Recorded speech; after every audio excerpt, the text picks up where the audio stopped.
po sa ating lahat. Yan po, sige po. Okay lang po ba, batiin po muna natin yung mga kasama natin dito sa hall. Yung mga brothers and sisters po natin na kasama po sa ating pananampalataya sa ating Panginoong Hesus. Let's greet them. Sige po. Good morning po sa bawat isa. We are happy to see you. We have joy in our hearts this morning. Patuloy tayong nagkakasama-sama, nagkikita-kita upang makinig sa kanyang salita at purihin ang ating Panginoon.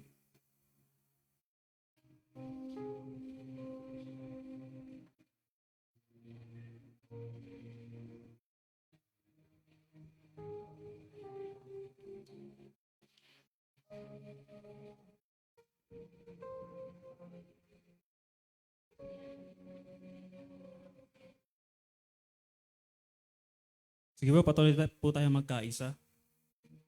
Share ko lang po yung highlight ko po this week. Actually, meron pa ako nakitang post sa Facebook na about po dun sa mga Kristiyano. Sabi po pala dun sa, sa post niya, ang mga Christians po pala, hindi po pala pumupunta sa simbahan o sa church para magsamba. Ang mga Christians daw po pala, pumupunta sa church kasi sumasamba. Nakita niyo po ba yung difference? Hindi po para magsamba, kasi dahil tayo mga Christians po pala, mga totoong Christians, ay pumupunta sa church, nagkikita-kita, dahil tayo yung sumasamba. Yun po yung lifestyle po kasi natin. Di ba po? At dahil po ngayon, tayo po ay magsasamba o magpupuri sa ating Panginoon through our prayer. Samahan niyo po muna ako sa isang munting panalangin. Panginoong Hesus, Abba Father, salamat po for this morning Sunday service na to na pinagkaloob niyo po sa amin. Nakita po namin yung kailangan po din yung kabutihan po ninyo sa loob ng isang buong linggong ito, Panginoon. Hindi niyo po kami pinabayaan, hindi po kayo nagkulang, Panginoon. Salamat po, God. Wala po kami makikumpara doon sa mga bagay sa mundong ito, Lord God, kundi yung nakita po namin yung love po ninyo, Lord God, sa buong week na to. Cleanse our heart, Lord God, this morning. Kung ano po yung mga kalikuan, kakulangan po namin, O God. Patuloy po namin itong nilalapit sa inyo. Wala po kaming kakayanan upang linisin ang aming mga sarili. Kundi sa inyo lamang po, Panginoon. At kami po ay humbly na lumalapit sa inyo, Panginoon, this morning. Salamat din po, God, dahil nagkita-kita po kami ngayon to worship you and to praise you as one heart, united spirit, Panginoon. May we lift your name high this morning, Panginoon. Patuloy po namin kayong masamba ng taos sa aming puso, Panginoon. Hindi lang po dahil sa aming skills, Panginoon, kundi dahil po yung heart po namin na sumasama po sa inyo, Panginoon. Salamat din po, Lord God, dahil makikinig po kami ng inyong mga salita sa pamamagitan po ng aming pastor, Panginoon. Patuloy nga po na itago niyo po sa inyong likuran. Maintindihan po namin, ma-enlighten po sa amin, Panginoon, ng inyong mga salita. Patuloy nga po namin itong may apply sa buhay po namin, Panginoon. And this morning, we celebrate with joy and peace, Panginoon, dahil po nakita po namin yung inyong kabutihan sa buhay po namin. Maraming salamat po, Panginoon. We praise you and we glorify your name. Kayo po yung tinataas namin sa pangalan ni Jesus. Amen, amen. Let us lift our Lord, His name this morning.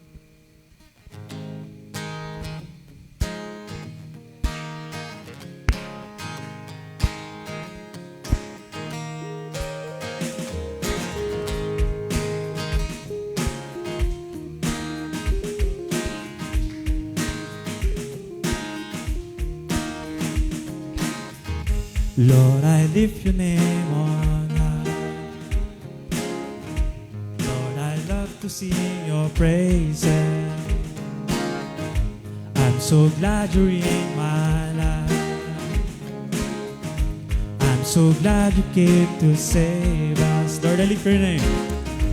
Lord, I lift your name on high. Where can we sing?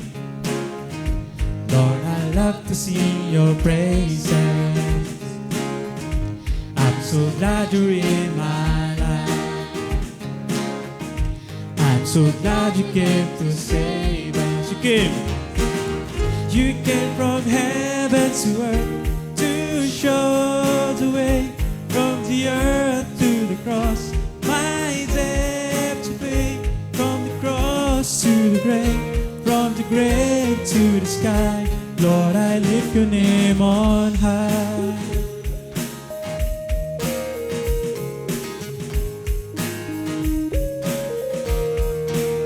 Let's sing. Lord, I lift your name on high. Lord, I love to sing your praises. I'm so glad you're in my life. I'm so glad you came to save us. Lord, I lift your name. Lord, I lift your name on high. Lord, I love to sing your praises. I'm so glad you're in my life. I'm so glad you came to save us. You came from heaven to earth to show the way. From the earth to the cross, my debt to pay. From the cross to the grave, from the grave to the sky, Lord, I lift your name on high. You came from heaven to earth to show the way. From the earth to the cross, my debt to pay. From the cross to the grave, from the grave to the sky, Lord, I lift your name on high. You came from heaven to earth to show the way. From the earth to the cross, my debt to pay. From the cross to the grave, from the grave to the sky, Lord, I lift your name on high. Lord, I lift your name on high. Lord, I lift your name on high. Lord, I lift your name on high.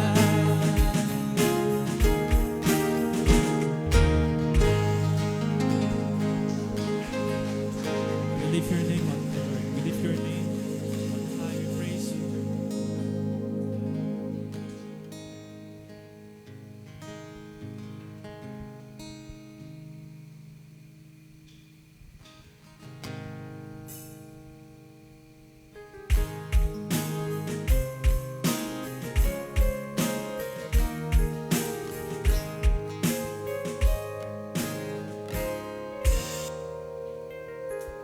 Lord, I stand in the midst of multitude of those from every tribe and tongue. We are your people, redeemed by your blood, purchased from death by your love. There are no words good enough to thank you. There are no words to express my praise, but I will lift up my voice once and sing from my heart with all of my strength. Sing hallelujah, hallelujah, hallelujah, hallelujah to the Lamb. Hallelujah, hallelujah, where the blood of Christ we stand. Every tongue, every tribe, every people, every land, giving glory, giving honor, giving praise unto the Lamb of God. We stand, Lord, we stand by grace in your presence, cleansed by the blood of the Lamb. We are your children, called by your name. Humbly we bow and we pray. Yes, Lord, we bow and we pray. Release your power to work in us and through us, till we are changed to be more like you. Then all the nations will see us, your glory revealed, and worship you. Don't worship Hallelujah, hallelujah, hallelujah to the Lamb.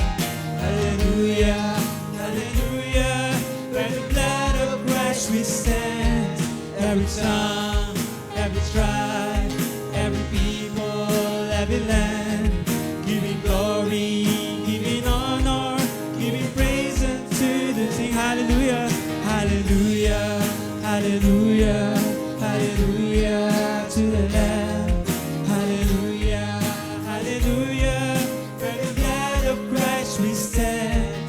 Every tongue, every tribe, every people, every land, giving glory, giving honor, giving praise unto the Lamb of God. Every knee shall bow, every tongue confess that you are Lord of all. Hallelujah, hallelujah, hallelujah to the Lamb. Hallelujah, hallelujah, by the blood of Christ we stand. Every tongue, every tribe, every people, every land, giving glory, giving honor, giving praise unto. Let's sing hallelujah, hallelujah, hallelujah, hallelujah to the Lamb. Hallelujah, hallelujah, by the blood of Christ we stand. Every tongue, every tribe, every people, every land, giving glory, giving honor, giving praise unto. Let's sing hallelujah, hallelujah, hallelujah, hallelujah to the Lamb. Hallelujah, hallelujah, by the blood of Christ we stand. Every tongue, every tribe, every people, every land, giving glory, giving honor, giving praise. Let's sing hallelujah, hallelujah, hallelujah to the Lamb. Hallelujah, hallelujah, by the blood of Christ we stand. Every tongue, every tribe, every people, every land, giving glory, giving honor, giving praise unto the Lamb of God. Giving praise unto the Lamb of God. Giving praise unto the Lamb of God. For the last time. Giving praise unto the Lamb of God. Lord, we pour out to your heart, worship, Lord. Lift your name high. Lift your name high. In Jesus' name we pray. Amen. Amen.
who you are. And salamat dahil ikaw ang mabuting ama na nasa langit. Hindi ka nagkukulang, ah, hindi ka kinakapos ng iyong provision sa aming lahat. And napakalawak ng iyong biyaya na kahit na sinasabi nga sa iyong mga salita na umaaraw at umuulan sa lahat at nararanasan niyan ng lahat ng masama at mabuti. And you want all of us, hindi lamang po kami na mga nandito na sa simbahang ito at kumikilala sa iyo, kundi ang lahat ng tao na patuloy na ma-recognize yung kung sino ka at ang iyong kabutihan. And Lord, we just want to appreciate all the good things that you are doing sa aming mga buhay. But ngayong umagang ito,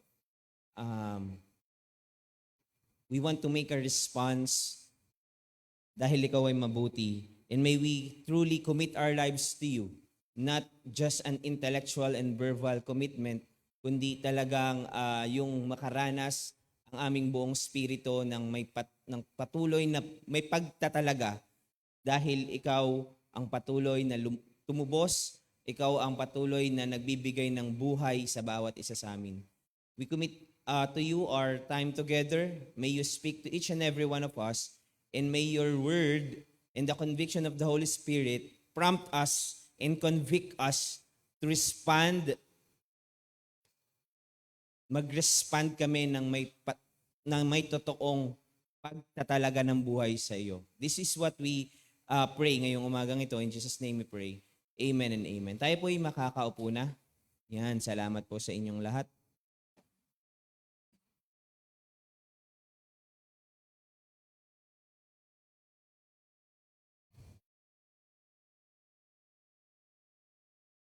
Ayan. Okay. First of all, gusto ko pong magpasalamat sa bawat isa na patuloy po na nakiramay at nagbigay po ng kanilang mga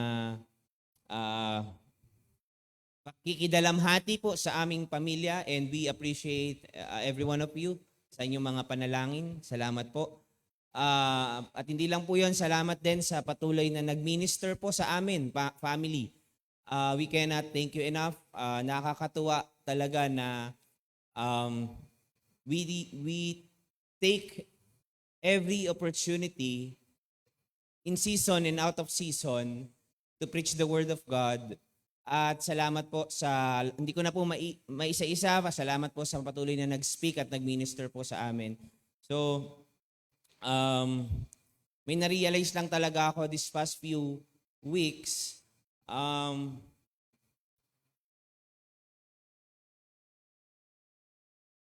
na napakahalaga na i-commit talaga natin yung ating buhay sa Panginoon. Hindi kung kailan natin gusto or kung kailan tayo handa. Dahil once we commit our lives po sa Panginoon, marami pong maaapektuhan. At unang-una po ang ating pamilya. So, marami pong mga patuloy na tinuturo ang Panginoon. But we praise the Lord, lalo na kagabi sa last night po ng burol ng aking tiyo.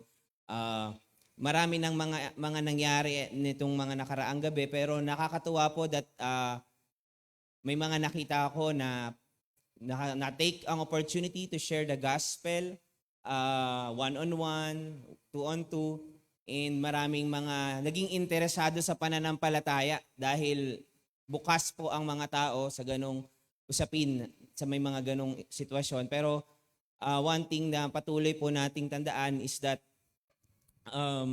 tayo na unang kumilala sa Panginoon should live a life of integrity, so that lalo-lalo na yung mga kapamilya at mga tao sa paligid natin ay maapektuhan. So napakahalaga na patuloy po na talagang makita na tayo ay may commitment, love commitment sa Panginoon. Gusto ko pong i-emphasize yun kasi hindi porket committed ay on the outward ay masasabi na natin na talagang mayroong pag-ibig. So, yun po ang ating pag-uusapan sa oras na ito. Meron lang daw pong gagawin. Okay? So, ano nga po yung naunang core values na pinag-usapan natin nitong mga nakaraang linggo? Discipline, integrity, and submission. So, pupunta tayo sa commitment. So, ang ganda po na makita natin yung reality na ang harvest po ay, the harvest is plenty. So, the harvest is plenty, but the workers are few. So, ang few doon, gaya ng napag-aralan namin as we go along with our study,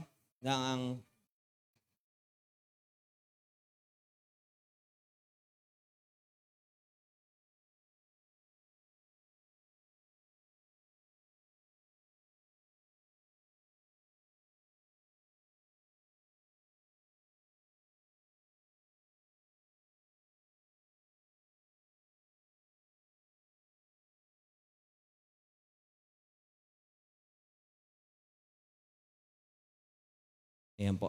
Wait lang po.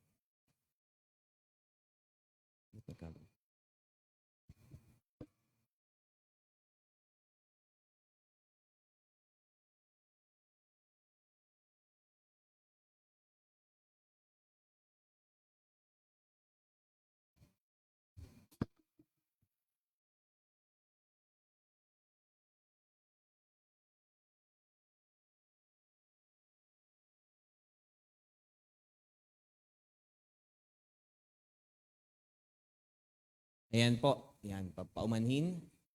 Nagkakaroon lang po tayo ng problema. Ayan. Sige po. So, napakahalaga po na maunawaan natin na the harvest is plenty. Nakakatuwa po na kagaya po ng nabanggit ko, this past few days may mga pintuan po o mga bahay na nagbukas for Bible studies and one-to-one, and it's glad to know na may mga kamag-anak po pala ako na nakakilala na rin sa Panginoon. So, nakakatuwa na malaman po yun. So, gusto ko po na patuloy niyo pong ipanalangin ang inyong pong mga mahal sa buhay at ang inyong mga relatives dahil napakahalaga na tayo po ay mismo na gumanap ng ating tungkulin. Dahil alam naman natin na sabi nga ng salita ng Diyos ay ang buhay ay para lang usok, kaya mabadaling mawala. So, but habang nandito po tayong lahat, we should live a life of commitment sa Panginoon na pagpapakita ng ating pagmamahal at pag-ibig sa Kanya. But as we continue to commit our lives, maapektuhan po kasi nasa paligid natin. And I truly believe that. Kapag po hindi natin naaapektuhan ang mga mahal po natin sa buhay, we should reflect on where we are in our relationship with God. So ito po ang statement ng Christ to the Philippines Incorporated patungkol sa commitment. So may mga statements na po tayo nabanggit nung mga nakaraan sa core values. So ito po ang patungkol sa commitment. Sabay-sabay nga po nating basahin. The cost of totally committing to God is high because He demands 100%. Not half-hearted commitment. That is loving Him with all our heart, mind, soul, and strength. In particular, loving Him with all our strength requires our action in loving God. Meaning, our active participation in His work. At CTTP, all are enjoined to commit to the ministries of missions, discipleship, and church planting. The ministry's main thrusts. On the basis of God's word, there is simply no way to live the Christian life without total commitment because there lies the heart of our relationship with God. Maganda po yung huling statement, sabi dito, walang ibang pamamaraan na ipamuhay ang pagiging Kristiyano kundi kung walang total commitment, it's impossible to live the Christian life. Dahil doon nakadepende ang ating relasyon sa Panginoon. Kaya makita po natin inihalin tulad po ng Panginoon ng relasyon ni Kristo sa kanyang simbahan, katulad ng relasyon ng isang asawang lalaki sa isang asawang babae. Ganun po yung klase ng commitment na gustong ituro sa atin ng Panginoon. Hindi po pwede na ang asawang babae o ang asawang lalaki ay magkaroon ng napakaraming asawa under the covenant of marriage, under the commitment of marriage. Yun po yung disenyo ng Panginoon. And it implies na same thing with us in our relationship with God. Tama po ba? Hindi po pwedeng may mahal natin ng Diyos, pero may mahal tayong iba. Yun lang po yun. Kasi ang commitment, hindi pwedeng committed ako sa asawa ko, pero committed din ako sa iba pang mga babae. Hindi po commitment ang tawag doon. So, in our relationship with God, ang sabi ng Panginoon, we must commit our 100%, all, our heart, mind, soul, and strength. And sabi dito, makikita po yung ating commitment sa Kanya as we continue to involve ourselves sa mission, discipleship, and church planting. So, hindi lang pala church attendance, kundi talagang meron nagmamanifest po sa ating mga buhay. So, titingnan po natin ito pong commitment. Ito pong salitang commit. Hindi naman to bago eh. Hindi naman to, madalas na itong lumalabas sa church. Pero tingnan natin, ano ba talaga yung ibig sabihin ng commitment? Nung si Jesus na mismo, ang patuloy na nagturo nito nung panahon na yon. So sabi sa Luke chapter 9, ang ganda po sana nung Luke chapter 9 kaya lang napakarami pong istorya doon. Pero dito po, yung cost ng discipleship, yung cost ng pagsunod kay Kristo ay ito po yung sinasabi niya. Then he said to them all, if anyone wishes to come after me, let him deny himself, take up his cross daily and follow me. For whoever desires to save his life will lose it, but whoever loses his life for my sake will save it. So sabi dito, tinake up din to ni Pastor Norman, kung meron mang nagnanais, first, if you really want to follow Christ, you must first make a decision. Kailangan desidido ka 100%. Sa simula pa lang, desidido ka ng masaktan, desidido ka ng merong kang i-give up. Pag hindi ka desidido, hindi talaga mangyayari yung discipleship. So first, decision. Second, denial. Kailangan mamatay tayo sa ating mga sarili. Take up his cross means death. And then, follow me means discipline. Hindi ka pwedeng susunod ngayon pero kinabukasan ayoko na. It's a continuous following. So yun po yung cost of discipleship, yun yung command ni Christ. Pero titingnan pa natin yan practically dito sa mga verses na to sa Luke chapter 9 verses 57 to 62. Titingnan natin ano yung nire-require ng Panginoong Jesus kung gusto mo talagang maging disipulo niya. Ano yung requirement niya? Ano yung gusto niyang ituro dito sa kwento na to? Pwedeng basahin po natin ng sabay-sabay ito pong mga verses na to. Luke chapter 9 verses 57 to 62. Now, it happened as they journeyed on the road that someone said to him, Lord, I will follow you wherever you go. And Jesus said to him, foxes have holes and birds of the air have nests, but the Son of Man has nowhere to lay his head. Verse 59, then he said to another, follow me. But he said, Lord, let me first go and bury my father. Then Jesus said to him, "Let the dead bury their own dead. But you go and preach the kingdom of God." Verse 61, and another said to him, "Lord, I will follow you, but let me first go and bid farewell who are at my house." Verse 62, but Jesus said to him, "No one having put his hand to the plow and looking back is fit for the kingdom of God." Purihin ng Diyos sa pagkabasa ng kanyang mga salita. Meron po tayong titignan tatlong bagay sa mga verses na ito. The three most common excuses to following Jesus. Sa Tagalog, ano yung mga madalas nating palusot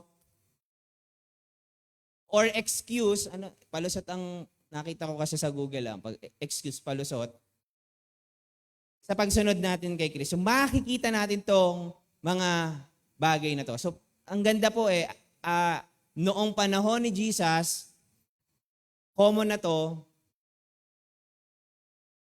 pero makita natin kasi nung pinag-aaralan ko, ay applicable pa pala hanggang ngayon talaga ang salita ng Panginoon. So, dito po, kung babalikan natin yung Luke chapter 9, may mga himalang ginawa ang Panginoon, may mga ministry works, especially dyan nakatala din yung feeding of the 5,000. Ang daming gustong sumunod kay Kristo. Ang daming willing. Ang daming interested. At ang daming quote-unquote committed. So, ang unang excuse na titingnan po natin, willing but not for nothing. The first excuse, yung para bang, sa Tagalog nilagyan ko parang medyo makarelate lang tayo sa panahong ito. Yung parang, "Lord, susunod po ako sa inyo. Pero anong kapalit?" Yan. Pangalawa, yung interested, pero wag ngayon, not today. Interested but not today. "Lord, susunod ako. Pero wag ngayon. Please." At pangatlo, "Lord, ikaw ang masunod, pero pwedeng hindi sa lahat." Committed, pero not surrendered. Ayan. Titingnan natin yung mga bagay na yan. First, willing but not for nothing.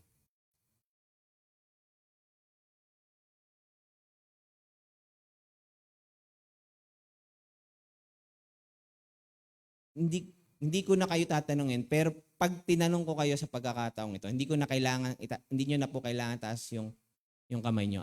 Alam ko po ang sasagot nyo. If you will ask, do you want to follow Christ? I believe, kung hindi man 100%, every one of us, 99%, kung meron man, pero 100%, lahat sa atin willing. Tama ba? Kaya tayo nandito because we want to know Christ. We want to follow Christ. Willing. Pero ang tanong, willing ba tayo kahit walang kapalit? Yan po yung makikita natin sa unang excuse. "Lord, susunod ako pero anong kapalit?" Hindi man to yung sinabi, pero yan yung implication, yan yung motive. Makikita natin sa verse na to. Verse 57, "Now it happened as they journeyed on the road that someone said to him, 'Lord, I will follow you wherever you go.'" Lalo na pag may mga retreats, seminar, diba? We commit our lives. Nako-convict tayo. "Lord, yung bang pakiramdam na, Lord, napakabuti mo, pero yung may conviction, may guilt, may remorse." And sometimes patuloy natin sinasabi, "Lord, susunod na ako. I want to commit my life to you." Actually, ito matindi yung commitment nito. Matindi yung willingness nitong unang tao. Kasi pagka yung statement niya, "Lord, I will follow you wherever." Sinearch ko po sa Greek yung word na wherever. Ito po ang ibig sabihin nun. "Lord, susundan kita kahit saan," or hupo. Wherever, yan po yung original language. At ito po yung ibig niyang sabihin dito. Susunod ako kahit saan, kahit anong oras, kahit saan pupunta, kahit gaano kalayo. Ibig sabihin, grabe yung willingness na sumunod kay Kristo. Grabe yung willingness niya. Kahit saan. Kahit saan. At kahit anong oras. Like, wow, mapapawaw tayo. Pero, saan makikita sa verse na, di ba kasi sabi natin, willing but not for nothing, yung naghahangad ng kapalit, wala naman makikita tayo doon. Na talagang committed siya, willing siya to commit na sumunod kay Kristo, pero paano natin masasabi na meron siyang hinihinging kapalit? Yan. Dito po papasok yung kailangan natin ng parallel verse. Ayan. Kasi po, maganda ang pagkakasulat ni Matthew sa scene na to, sa storya na to. Kay Matthew, ganito po. Ganito niya po sinulat. Makita po natin, di ba po, kay Luke, someone. Kay Matthew chapter 8, verse 19, ang sabi dito, a certain scribe came and said to him, tapos, hindi Lord, teacher, I will follow you wherever you go. Pag binasa niyo po yung Matthew chapter 18, 19, and 20, kaparehas siya ng storya ni Luke. Mayroon lang kulang si Matthew dun sa pangatlong person. Pero dito, binigyan niya ng mas detalyadong description yung tao na nagtatanong or gustong sumunod. Scribe. Kasi kay Matthew po, kapag inaral po natin yung sulat ni Matthew, pag may tumawag kay Jesus na teacher, meron something na tinuturo si Matthew na yung motive nung tumatawag. Remember, yung isang rich young ruler na lumapit kay Jesus, ang sabi niya, good teacher. So si Matthew, pagka sinulat niyang teacher, meron yung ibig sabihin. Meron yung clue na yung mga gustong sumunod kay Kristo, meron totoong motibo at agenda, hindi talaga si Kristo. Merong ibang motibo at agenda. At 5 beses po yung nangyari sa book ni Matthew. So, a certain scribe, lalapit kay Jesus at sinasabing, I will follow you wherever you go. Now, that person had no real interest in becoming his disciples. In becoming Christ's disciple. Wala talaga siyang interest na maging disipulo ni Kristo. Bakit? Yung scribe na yon meron na siya eh. Kumbaga parang meron na siyang doctorate degree sa theology. Alam niya yung batas. Bakit niya pagugustuhin sumunod kay Jesus? Alam niya na may darating na Mesaya. And kung si Jesus talaga yung Mesaya na sinasabi, matalino po itong scribe na to. Kasi ang alam naman noon, ang alam po ng mga Israelites nung unang panahon, ng mga Hudyo, na yung Mesiyas na darating ay papalayain sila sa captivity or tyranny ng Roman Empire. Yun po yung nasa isip nilang pagliligtas. At yung mga taong gustong sumunod kay Kristo, ito na ang magliligtas sa amin sa tyranny or sa pag-rule ng Roman Empire, at gusto kong makasama sa kanyang mga primaries. Kahit nga yung 12 disciples nag-aagawan sa pwesto, tama ba? Kung sino sa kanan, kung sino sa kaliwa. Ikaw naman, kung ang pananaw mo ay talagang uupo si Jesus trono, hindi kalangitan na yung earthly kingdom yung nasa isip nila mababaw Mali. So, may prosperity doon. So, noon pa may prosperity, na rin. Gusto nila si Jesus dahil meron silang gustong makuha kay Jesus.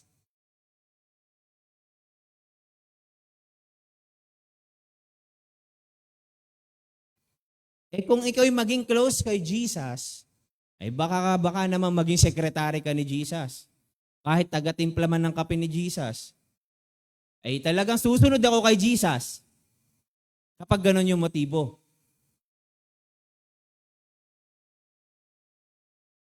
So, tanong ko po sa inyo, bakit niyo gusto ko sumunod kay Jesus? Iwan ko po yung tanong na yun sa inyo. Lord, susunod ako pero anong kapalit? Lord, susunod ako pero anong aking dyan? Anong mahihita ko dyan? So, yun, makilala natin yung tao, ano po yung meron doon sa tao na yun. At ma-appreciate natin bakit ganito yung sagot ni Jesus. And Jesus said to him, "Foxes have holes and birds of the air have nests, but the Son of Man has nowhere to lay his head." Kapag binasa nyo lang ng plain and simple, ang hirap unawain. Parang, wala palang unan pag sumunod kay Jesus. Hindi to pwedeng i-interpret literally because Jesus is making an analogy. So dahil in-explain ko na po sa inyo kung ano yung motive, ano talaga yung interest at sino talaga yung taong nagsasabing gusto kong sumunod sa iyo, Kristo. Pero dahil alam ni Jesus kung ano yung nasa puso nitong taong to, ang sabi niya, yung mga fox meron ngang tinitirahan, meron tinutuluyan, yung birds may nest, but the Son of Man has nowhere to lay his head.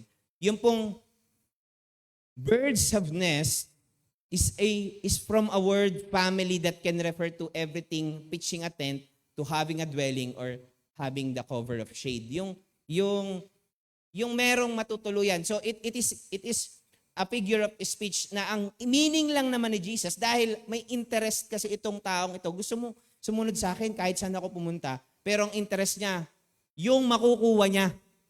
Pero kaya ang sabi ni Jesus, wala ako nito. Dinediretso na niya yung tao. In other words, Jesus is saying, wala akong real estate. Wala akong palasyo kasi ang gusto nila umupo sa palasyo ni Jesus. Kapag naghari siya, nung panahon na yon, at pinalaya sila sa Roman captivity or Roman rule. I have no street address. Yun yung pinopoint ni Jesus kung bakit yun yung reply niya. Hindi ibig sabihin we take it literally na wala tayong walang dapat pumunta tayo at mamundok. So we cannot take that literally.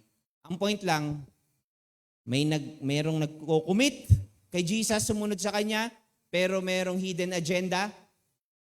Ang sabi ni Jesus, ito yung reality. So, ngayon, hindi sinabi kung ano ang tugon nung scribe, nung lalaki. Kung nagpatuloy ba siya o tumalikod, wala namang sinabi. So, hinayaan ni Lucas na bukas ito. Dahil gusto ng Espiritu ng Diyos na sagutin natin ang tanong para sa ating mga sarili. At ito yung tanong, kung ang pagsunod kay Jesus ay tila hindi nagbubunga o walang kapalit, magpapatuloy ka ba? Kung ang pagsunod na kay Jesus ay tila wala kang makukuwang kapalit, susunod ka pa rin ba? Yan yung point.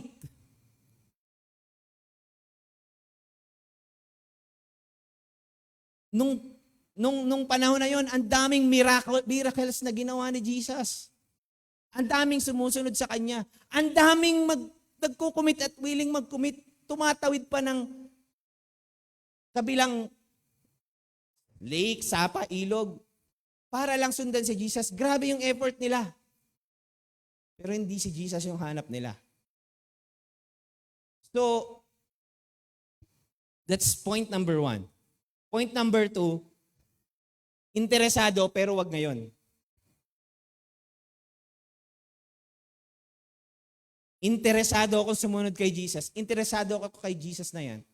Pero hindi pa ako ngayon. Naglalaba pa ako. Not today. Interested but not today. Lord, susunod po ako. Pero wag ngayon. Please. May please pa no? Parang, hindi ikaw masunod.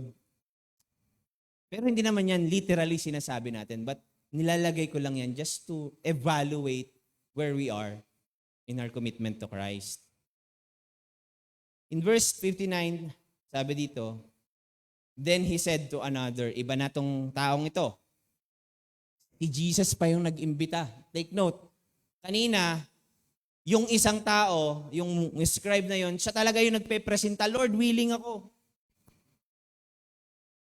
Ito, si Jesus, come. Diba? Follow me. Inimbita ni Jesus. Pero ang sabi ng taong ito, Lord, let me first go and bury my father. Yan. Nag-aalangan nga ako ngayon Kasi kaya may mga nagtatanong kung mag-preach daw ako ngayon and all. Sabi ni Lord kasi, mag-preach ako at ang topic ko ay commitment. Na-commit ko na kasi Pero yun nga po in season and out of season, you must be ready. Pero hindi po usapang burial po ang ibig sabihin nito. Hindi din natin ito pwedeng literally, take it literally. But he said, Lord, let me first go bury my father. May excuse yan. Hindi talagang ibig sabihin yan, meron silang patay. Hindi po yan. Tapos, pag binasa natin yan, parang si Jesus, parang napaka-insensitive naman ni Jesus. Hindi po pwedeng, tama naman, di ba? Tapos sabi ni Jesus, hayaan mo siyang ilibing ang sarili niya. Kaya pagka, dito, ilan yung student natin ng hermeneutics? Yan. Nasa 40 plus, 39, around 30 to 40. So hindi natin yan pwedeng i-interpret ng literal. So,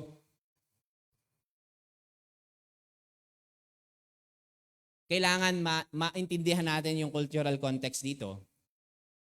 Kasi hindi yan patungkol sa libing. Dahil ang mga Hudyo po, kapag may namatay, hindi po may makikita sa labas. Meron silang seremonya. Ang tingin nila, parang meron silang, parang ganito yung nasa isip nila, or kultura nila. Typically, parang technically, ceremonially, unclean sila. So, within 7 days, hindi dapat sila pwedeng lumabas. Ceremonially unclean sila dahil meron silang patay. So, kaya nga bawal nga ding hawakan yung patay kasi ikaw, parang magkakaroon ka ng karumihan. Parang ganun yun. So, imposible na kung may patay, itong taong ito, meron talagang patay ang tatay niya, hindi mo siya makikita sa labas. So, anong ibig sabihin yan? Lord, hayaan mo muna akong ilibing ang aking ama. Yung pong, let me bury my father, hayaan mo munang ilibing ang aking ama was a Near Eastern figure of speech. Figure of speech lang siya, expression. Ang ibig lang niyang sabihin, meron pa akong kailangang asikasuhing family business or business. Parang wala pa akong time sumunod sa'yo. Interesado naman ako, pero uunahin ko muna ito. Yan lang yung ibig sabihin niya. Hindi po ibig sabihin na may patay ang tatay niya o aantayin niya mamatay yung tatay niya. Pero yun kasi sa kultura nila, ang panganay na anak, siya kasi yung magmamana ng lahat. ari-arian, kung may businessman sila, siya lahat, pati management and all. So hindi naman masama yun, pero ang ginagawa ni Jesus dito, ine-expose niya yung totoo. Let me first. Ibig sabihin, hindi niya priority si Christ. Hindi masama yung taking care of business, taking care of or doing work. Pero ang gusto i-expose si Jesus dito, hindi ako ang una. Kaya ang reply ni Jesus, hayaan mong ilibing niya ng patay ang sarili niya. It's a figure of speech also na let go of it. Kasi nare-reveal lang ni Jesus ang totoong priority ng tong taong ito. Ang gusto niya sabihin, let me first take care of business. Let me first get my inheritance. Let me first get some financial security. Pag secured na ako, Lord, okay na. That's why Jesus said, let the dead bury their own dead. But you go and preach the good news. Ang point lang dito, gustong i-expose si Jesus, hindi naman talaga akong priority mo. Kaya, Lord, most common excuse, susunod ako pero wag ngayon. Please, may inaantay pa ako makamit. May inaantay pa ako mangyari. Lord, gusto ko naman, pero saka na lang. Sabi ni Jesus, you cannot renounce all that you have, you cannot be my disciple. That's His requirement. Christ demands 100%. Pangatlo, committed but not surrendered. Committed but not surrendered. Yung bang, Lord, ikaw ang masunod pero pwedeng wag sa lahat. Tingnan natin. Verse 61, and another said to him, pangatlong tao na ito, and another also said, Lord, I will follow you, but let me first go and bid them farewell who are at my house. Sa ibang translation, hayaan mo po muna akong magpaalam sa aking pamilya. Pag ininterpret nyo na namang literal, grabe naman si Jesus, walang consideration, hindi ba pwedeng magpaalam sa family? Hindi po yun yung ibig sabihin ito. Now, take note of the underlined word. Yung taong ito, sinabi, Lord, I will follow you. Committed.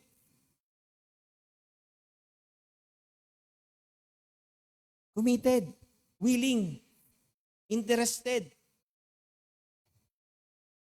Pero papaalam muna ako sa aking pamilya.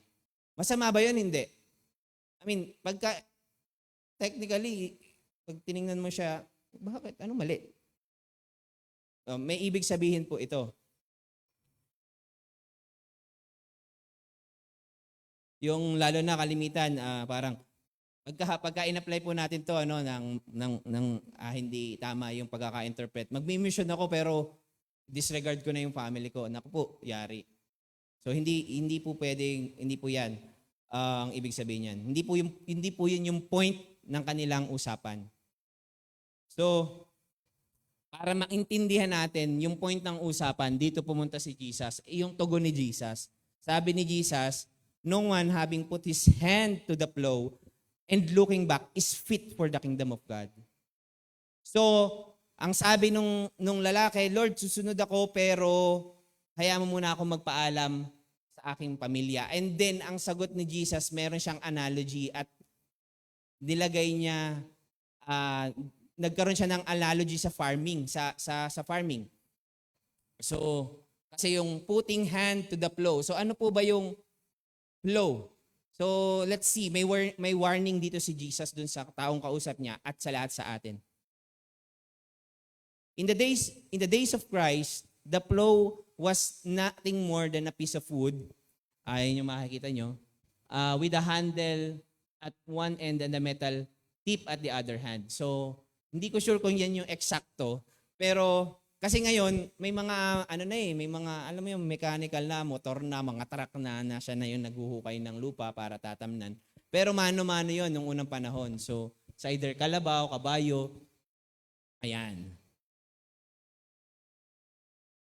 So, pagka ginagawa po yan, kailangan ng constant attention. Kailangan nakafocus, kailangan walang lilingon, hindi ka lilingon kung saan. Ganon siya ka-delicate, ganon siya ka, sabihin natin, kaseryoso. So, ang sinabi ni Jesus,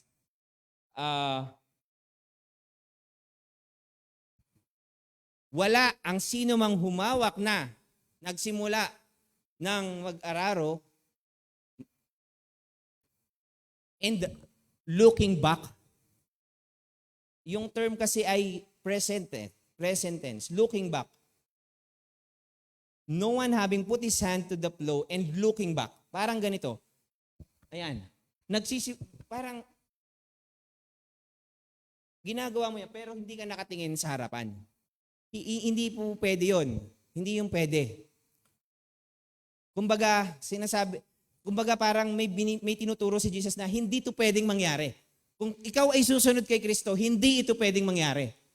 At ano yung gusto niyang ituro dito? Yung lalaki, hindi siya yung tipong yung word na looking back, hindi siya yung tipong, okay, nakatingin ako tapos, oops. Hindi po ganon. Ang term na ginamit, hindi talaga siya nakatingin sa unahan. Yun yung point, yun yung gustong pakita ni Jesus. He never looks forward, pero committed. Gusto mag-commit, willing, interested, pero hindi talaga siya nakatingin sa unahan. Itong totoong palusot. Ang nasa puso ng lalaking ito ay sinasabi niya na gusto niyang magpaalam sa kanyang lumang buhay. Willing mag-commit at mag-comply, ngunit sa katotohanan, ang kanyang puso ay hindi nais umalis sa kanyang lumang mundo. Ang kanyang nakaraan, ang kanyang lumang pamamaraan ng pamumuhay. In short, ayaw niyang iwan yung luma niyang buhay. Ang sabi ng Panginoong Hesus,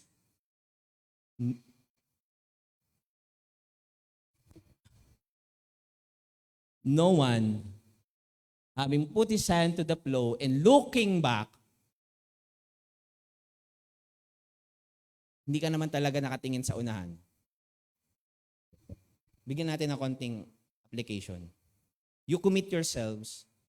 You want to go through the process of discipleship. Pero ang totoo, you don't want to go through the process of discipleship. You constantly looking back. Hindi siya yung pagantong kanto lang. Hindi yung nasa unahan minsan, nasa likod. Hindi, nasa likod ka lang talaga. Doon ka talaga nakatingin. And no one, that person is not fit for the kingdom of God. Sa NIV translation, not fit for the service. Pero ang totoong translation niya, not fit for the kingdom of God. It talks about salvation. Sinasabi ng iba, kasi sa NIV, not fit for the service, okay na yan. At least, believer ka, Kristiyano ka, pero okay lang na hindi ka maging tagasunod ni Kristo. At least tumanggap ka na. Hindi ka lang fit sa service. Mali po yun. Mali po yun. As far as I know and study the scripture, you are not fit for the kingdom of God if you don't decide to follow Him. Because Jesus is not just Savior. He is the Lord of all. He is Lord. And kabastusan po yun sa Panginoon. If we don't treat Him as who He is. Ano sinasabi niya. So sabi dito, ayaw niya talagang iwan yung lumang buhay. We can't play God, mga kapatid. We cannot say, Lord, ikaw ang musunod, pero pwedeng hindi sa lahat. Yung Panginoon, gusto kitang sundan. Ngunit ang totoo, may pumipigil sa akin. Iba ang mas gusto ko. Ang hirap nito mga kapatid, I tell you,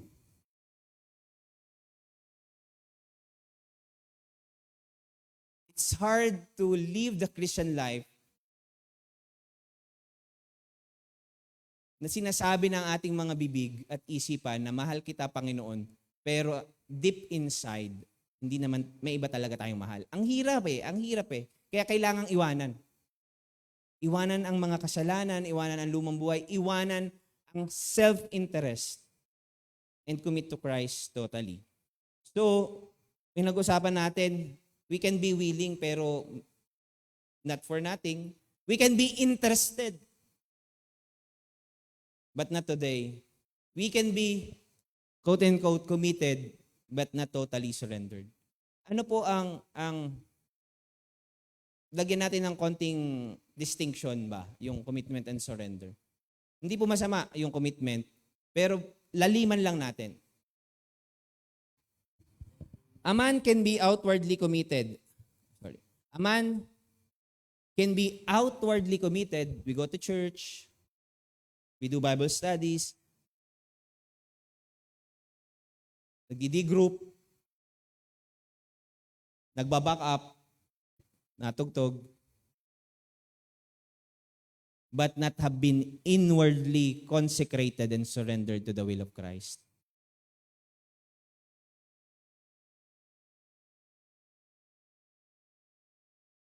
Committed life issues out of the good intentions, while surrendered life issues on God's intention.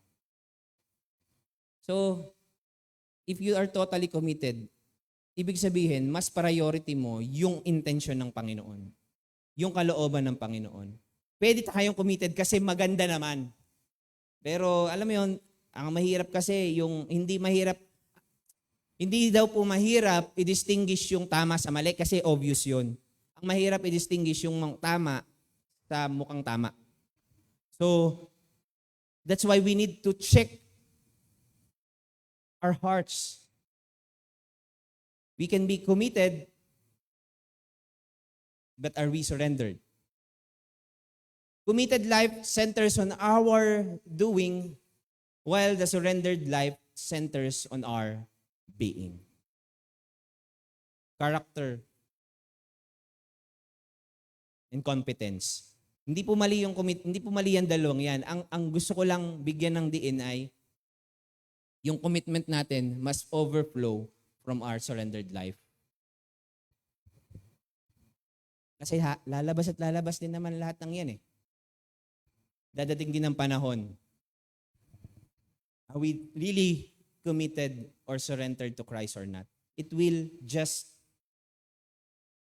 lalabas at lalabas din, mga kapatid. Makikita at makikita rin. Mahalaga yung competence. But Christianity is more of character. Sabi nga dun sa aming pinag-aaralan, leadership is more of character than competence. Though competence is important also. So napakahalaga na totally maintindihan natin as CTTP member, maliwanag yung vision. Alam natin yung pupuntahan natin. Siguro, hindi tayo nakikipaglaro. Gusto ko lang sumali sa D-group, baka ma-out of place ako eh. Para at least in. Gusto ko lang, kailangan, hindi dapat kung sumasali ka at talagang committed ka, alam mo yung pupuntahan mo. Alam mo yung mission mo. Involved ka, kasali ka. At nag-grow tayo dito. Dahil tayo mga disipulo, tagasunod, discipleship, emphasis, holiness, accountability, love, and obedience. Ulitin ko ulit. Wala pong pagkakaiba ang disciple sa Kristiyano. Hindi ka pwedeng Kristiyano at hindi ka disciple. Ulitin ko lang ulit. Maganda yung pagdidiin ulit dito ni Pastor Miguel eh. Sige nga, anong paglalagyan mo na ikaw ay disipulo, ikaw ay Kristiyano pero hindi ka disipulo, anong tawag sa'yo? It is impossible. Kasi to be a Christian is to be a follower of Christ, to be a disciple of Christ. So ito po yung ating focused. Holiness, accountability, love, and obedience. So, nasa pang-apat na po tayo. Ito ng ating core values, and we will continue to talk about these few core values: initiative, partnership, loyalty, excellence, and stewardship sa mga susunod pa na mga linggo. So tayo po tumayo at manalangin.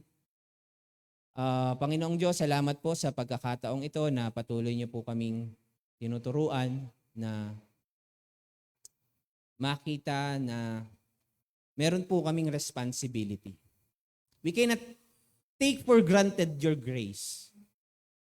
Sabi mo, Panginoon, that your kindness leads us to repentance.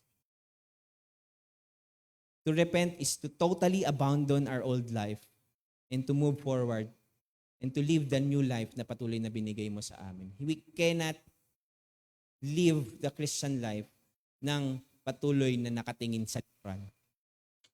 Kaya Panginoon, salamat po sa iyong mga paalala na kami po ay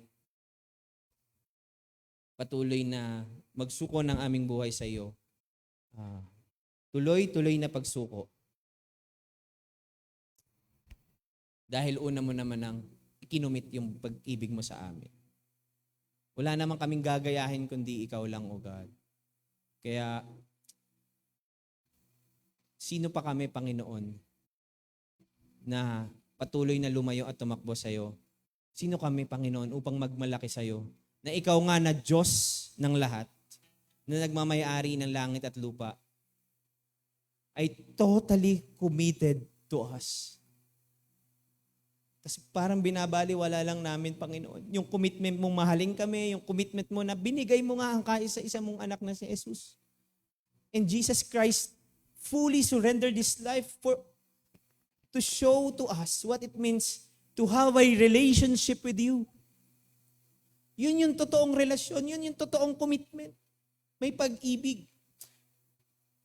At una mo na yung ipinaranas at pinakita sa bawat isa sa amin. And if we continually reject your invitation, wala na po kaming kapatawaran. That's why, Lord, convict us. Prompt us to really repent and surrender our lives to you. Dahil hindi mo kami pipilitin. Patuloy mo ipapakita ang pag-ibig mo sa amin. Patuloy mong iko-convict ang aming mga puso. Patuloy kang sisigaw ng iyong pag-ibig at invitation sa lahat sa amin. But we need to respond. We need to surrender our lives to you. At iniwan mo yun sa amin.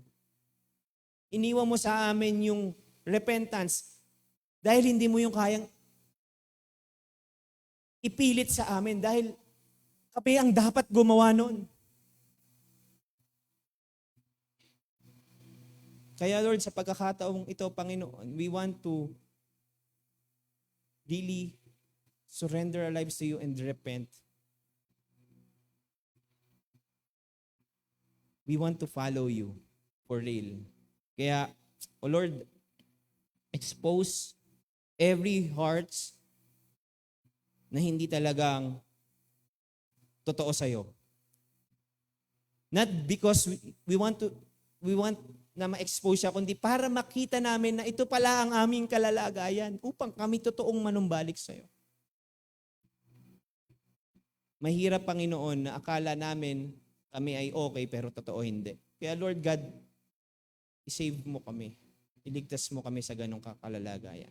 Salamat po sa iyong mga salita at humihingi kapatawaran kung kami ay patuloy na hindi napapamuhay yung pagpapakita ng surrendered and committed life sa iyo. And sa pagkakataong ito, tulungan mo kami sa gabay ng iyong Espiritu Santo na mamuhay ng naaayon sa iyo. Dahil binigay mo na siya sa amin. Binigay mo na ang iyong Espiritu sa amin. Wala na po kaming dahilan. Kaya Lord God, salamat po. Patuloy po namin kinukumit ang aming mga sarili sa iyo. At may we live a kind of life that's pleasing and totally surrendered sa iyo, Panginoon. Salamat po sa iyong papuri sa pangalan ni Jesus. Amen and amen. Patuloy po tayo magpuri at pasalamat sa ating Panginoon.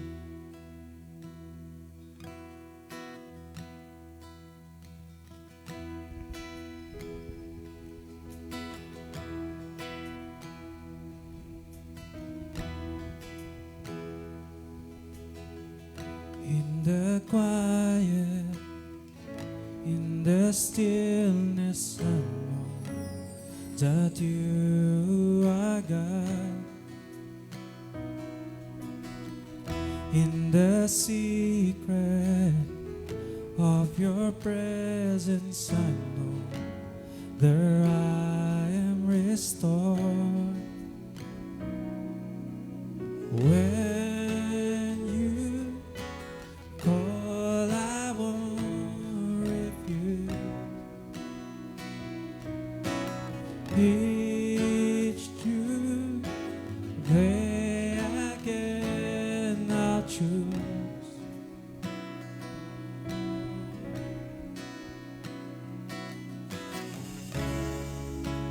There is no one else for me,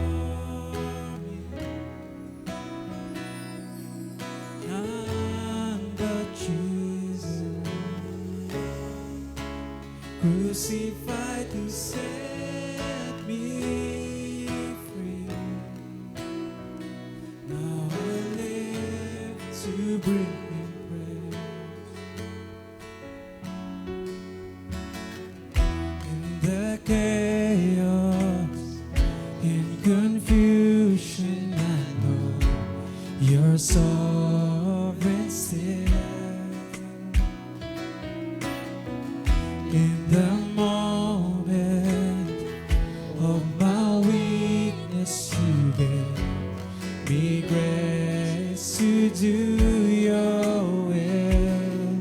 So when You call, I won't delay.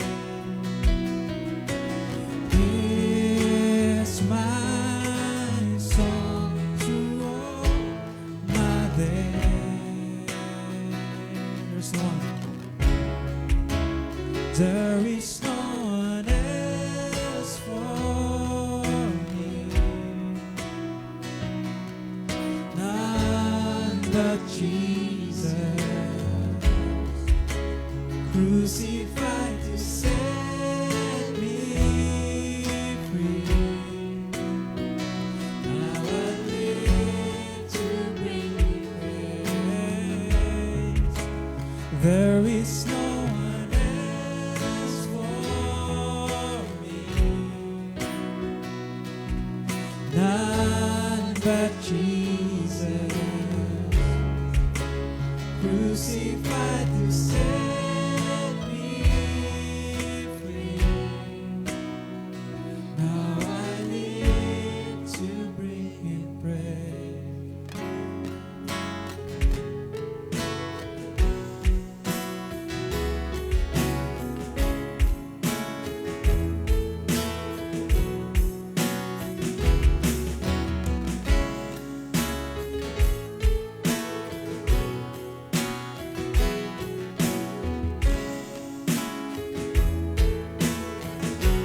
Sino may tayo? So my delight is in You, Lord.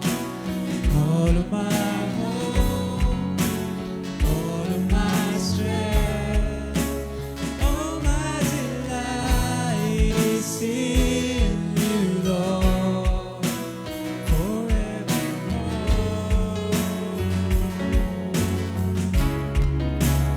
All my delight is in You, Lord.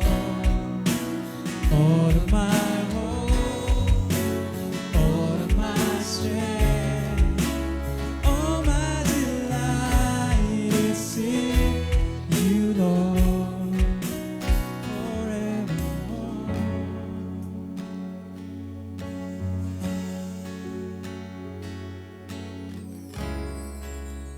There is no one else for me, none but Jesus, crucified to set me free. Now I live to be. For the last time I sing. There is no one else for me, none but Jesus, crucified to set me free. Now I live to bring praise. Let's go. To you alone, all the glory and highest praise and adoration. Sa iyo lamang, sa pangalan ni Jesus. Amen.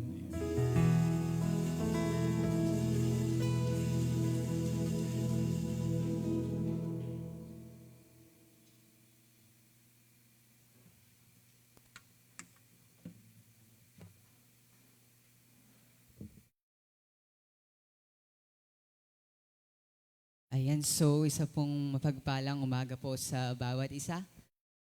Good morning po. And so batiin po natin yung katabi po natin ng good morning. Ayan po, so praise God po sa napakagandang message po ngayong umaga. Napaka-intentional po niya. So para po sa ating announcement po, sino po dito yung mga nagpalista po para po sa Soji Bill Seminar? So, taas po kamay. Ayan. So, again po, meron po siyang registration fee po na 50 pesos. So, yung deadline po niya ay ngayon din pong araw, August 25 po. At ito po ay magaganap po August 31, Saturday po, this Saturday, at 8:30 a.m. to 12 noon. So, yung mga magbabayad po for payment, maaari po tayong lumapit po kay Sister Dana at kay Sister Ruth. So, ayun po. At para naman po sa One Big Faith, tinatawagan po si Brother Caleb.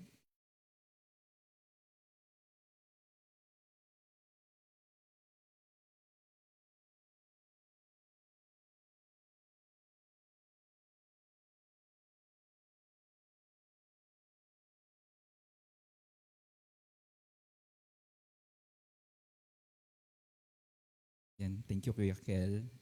Yan, praise God. Ayun, I am tasked talaga. Ako po ay ni-requestan to challenge everyone about sa One Big Faith. And I was asking the Lord kung ano po i-share ko. And ayun po, so hindi ko po kayo i-challenge. Yun po yung ending. So, pwede po ba muna tayo siguro magkaroon ng a little exercise? Siguro kung nakikinig pa po kayo sa akin and present pa po kayo dito, pwede po bang taas niyo po yung right hand niyo? Yan. Tapos taas niyo po yung kaliwa niyo. Yan. Tapos palakpak po kayo. Yan. Very good. Ang Christ to the Philippines nagkarlan. Very obedient. Yan. So, ayun po.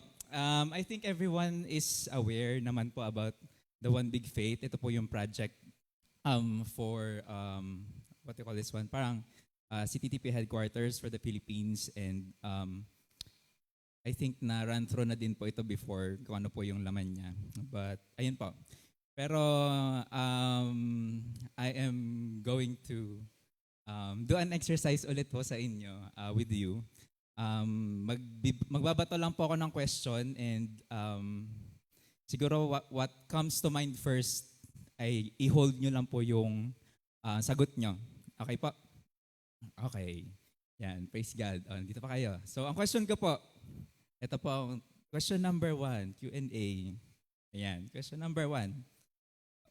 What is in your heart right now? 3 seconds. 1, 2, 3. Tagalogin po natin. Ano po yung nasa puso nyo ngayon? 1, 2, 3. May sagot na po. Okay? Okay, ayan. Pero parang di ko po sure kung may kumunot po yung noo na, uy, mali yung tanong mo, Kuya Keb. Dapat who? Yan. Who is in your heart right now? Ayan. Ayun po. And parang tanong po is sino? So, sige. Doon po sa mga kumunot po yung noo, meron po bang Hindi ko po sure kung ano po yung sagot nyo personally, kung ano po yung biglang pumasok sa utak nyo, sa isip nyo. Pero I pray na meron pong sumagot po agad nung binato ko po yung unang question ng, Uy Kuya Kev, mali yung question mo. Dapat ho yung tanong mo, dapat sino? Kasi si Jesus lang ang laman ng puso ko. Yan. So, what I'm pointing out is, kamusta po yung relationship po natin with Jesus? Masasabi po ba natin na ngayon na, uy, hashtag in a relationship with the Lord? I'm hashtag in a relationship with Jesus. Or currently po ba, hashtag it's complicated? Ano po ba ang status? Kayo po makakaalam yan. But ayun po, I pray. Let me just read po siguro doon sa Matthew 6:21. That's why I've come up with that question. Yung very quick lang. Sabi po sa Matthew 6:21, for where your treasure is, there your heart will be also. Sa Tagalog po, sapagkat kung saan nakalagak ang iyong kayamanan, doon din naman malalagak ang iyong puso. So ano po yung sagot natin kanina is personal. Siguro po nasagot nyo naman po, each and every one of you, at the back of your minds may sagot po kayo. But I really pray na yung relationship po natin with the Lord is growing, and that would affect parang, kuya, ano bang relationship niyan sa giving? Ano yung sa One Big Faith? Yung where are you rooted at? Parang it affects your posture in giving. So asan ka ngayon? Hindi ka magbibigay sa taong someone you didn't know. 'Di ba? Parang sino ba yan? I don't care. Pero parang you won't care. Kasi sino ba yan? Stranger yan eh. Pero kung family or someone you know, it would be, bibigay ka agad, di ba? I think so. Pero yun, ayun, so my point is, paano po ba yung posture natin sa giving ngayon? Kung in a relationship ka ba talaga with the Lord? Are you growing in relationship with God? Paano po yung posture natin ngayon sa giving? Are you giving to Jesus kapag nagbibigay ka? And I want to encourage everyone na sa giving po natin, kapag po yung posture po natin is nandun, yung attitude po natin on giving is giving to Jesus and not expecting anything else in return. Parang yung preaching na ni Kuya Ajit. You encounter the Lord on your giving. Yun po. I can attest to that, but I want to testify on that one, pero baka po tayo humaba. But ayun, chika nyo na lang po sa akin kung gusto po sumika later. Sabihin nyo po ako. But ayun, ayun po, I really pray na, ayun po, yung posture po natin sa giving is giving to the Lord. And I pray na ma-encounter nyo po si Jesus in your giving. And not just in One Big Faith, I encourage everyone to give in missions. If the Lord is speaking to you to give in missions or anything else sa ministries natin, you can do so. And kuya, paano naman po kami magbibigay? And pwede nyo po ilagay po dito yung sa basket, yung pwede nyo po ibigay. But I really encourage everyone, utilize po natin yung ating tight envelopes. If you're going to open it, meron po tayo dito mga check boxes. And meron po dito yung One Big Faith, one of it. But I really encourage everyone na hindi lang po ito just for today, last Sunday of the month. But you can give anytime. Pwede nyo po yun ilagay doon. Lagay nyo lang po yung pangalan nyo, yung date, check nyo lang po. Maglalagay ako ng 10 pesos. Magsisave ako for One Big Faith. Or next week, magbibigay naman ako for missions. So I really encourage everyone to do that. And even with our teens, you can do that as well if the Lord is speaking to you. And lagay nyo lang po doon sa ating PO box. Hindi, yung tithes and offering box sa likod. And if you need assistance, you can ask our ushers as well. Ayun. Siguro kung meron din po kayong prayer request, utilize nyo na din po ito, dami nyo na rin po. And ayun, and I pray each and every one of us are being encouraged to give, but I really pray more than anything else is your relationship with the Lord. Okay? So, pwede po bang pataas po ulit ng kamay natin? Yan. Yan. Very good, Cares to the Philippines. Eh. Pwede mo palagay po dito sa dibdib. Yan. Oh, handa awit. Joke lang. Ayun, joke lang. Baka po may kumanta. But, ayan, sige po. Lagay niyo po dito sa dibdib niyo. And let's pray. Our dear Heavenly Father, we continue to thank you, Father God, for your love and for your grace that you've showed us, Panginoon, through the cross, Father God. And I really pray, Father God, that our relationship with you continue to grow because nagbigay ka, Panginoon, more than anything else to us. And that grace, Panginoon, is truly enough and enough for us. And through this, Panginoon, may we grow our relationship. I pray for my brothers and sisters in here na to truly encounter you as well in giving. And I pray that patuloy pa kami, Panginoon, na mag-grow in love with you. And may that affect our giving as well. And in this, Panginoon, makikita, Panginoon, yung pagbabago mo sa aming mga buhay. And I pray, Lord, for their lives, O God, sa kanila pong mga businesses. I pray for their work, Panginoon. I pray for their hands. Bless it, Panginoon. Bless their hands, O God, the work of their hands. And may dalangin po namin, Panginoon, that you continue to be makasama ka namin, Panginoon, in every time that we do, and may we be identified, Panginoon, in you always. And Lord, sa amin pong pagbibigay, bless this, Panginoon, initiatives ng aming pong national team as well, and as well, Panginoon, sa aming pagbibigay. May we contribute, Panginoon, may we be part of the church, of the burden of the church as well. And may you be glorified and may you be honored. In the mighty name of Jesus we pray. Amen.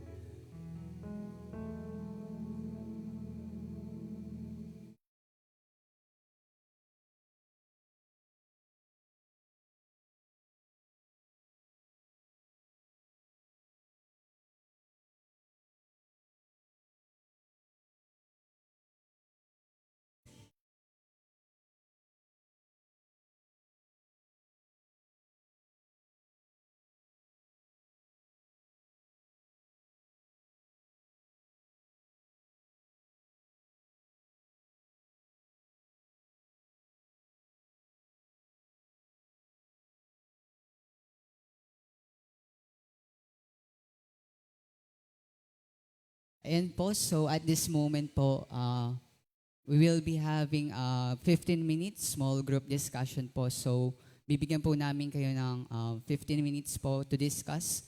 And magbibigay din po kami ng question to ponder. So, ayan po. So, let's proceed na po sa ating small group discussion. God bless po.